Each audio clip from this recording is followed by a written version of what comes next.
আজকে রেডি করে নেব তরোয়াল মাছের ঝাল রেসিপি। এইভাবে একবার তরোয়াল মাছের ঝাল করে খেয়ে দেখবেন, আশা করি বন্ধুরা আপনাদের খুবই ভালো লাগবে।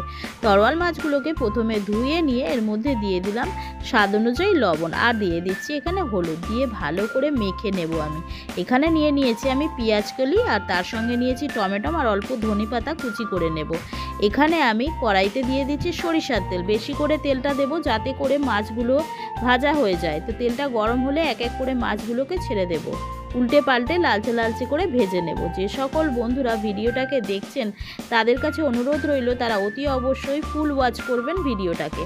আর যে সকল বন্ধুরা এখনও পর্যন্ত আমার চ্যানেলটিকে সাবস্ক্রাইব করেননি তাদের কাছে অনুরোধ রইল তারা অতি অবশ্যই একটি সাবস্ক্রাইব করে চ্যানেলটির পাশে থাকবেন। তো যে তেলটা ছিল মাছ ভাজার, সেই তেলের মধ্যে অল্প 1 চামচ মতো তেল দিয়ে অল্প কালো জিরে দিয়ে ভালো করে নাড়াচাড়া করে নিয়ে ওর মধ্যে দিয়ে দিলাম পেঁয়াজগুলি কুচি, দিয়ে ভালো করে নাড়াচাড়া করে নিয়ে একটা টমেটো দিয়ে স্বাদ অনুযায়ী লবণ দিয়ে দিলাম 1/2 চা চামচ মতো হলুদ গুঁড়ো আর 1 চা চামচ মতো ঝাল লঙ্কার গুঁড়ো, দিয়ে ভালো করে নাড়াচাড়া করে নিয়ে এখানে আমি দিয়ে দিলাম 1 চামচ মতো সর্ষে বাটা, আর দিয়ে দিলাম 1/2 চামচ মতো কাঁচা লঙ্কা বাটা। ভালো করে নাড়াচাড়া করে নিয়ে জলটা দিয়ে এবারে বেশি করে জল দিয়ে দেব।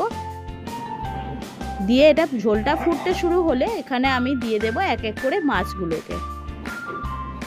মাছগুলোকে দিয়ে বেশ খানিকক্ষণ ফুটিয়ে নিয়ে আমি এর মধ্যে দিয়ে দেব ধনে পাতা কুচি। ফুটিয়ে নিলেই রেডি হয়ে যাবে মাছের ঝাল রেসিপি। এইভাবে বাড়িতে ট্রাই করবেন, আশা করি আপনাদের ভালো লাগবে। রেসিপিটা ভালো লাগলে অতি অবশ্যই একটি লাইক, একটি সাবস্ক্রাইব করে চ্যানেলটির পাশে থাকবেন, আর তার সঙ্গে অতি অবশ্যই কমেন্ট করে জানাবেন রেসিপিটা কেমন লাগলো, আর ভিডিওটাকে বেশি বেশি করে শেয়ার করে দেবেন। আজকের মতো এইটুকানি, আবারও একটা নতুন রেসিপি নিয়ে হাজির হব। ততক্ষণ আপনারা সুস্থ থাকবেন, ভালো থাকবেন। ধন্যবাদ বন্ধুরা।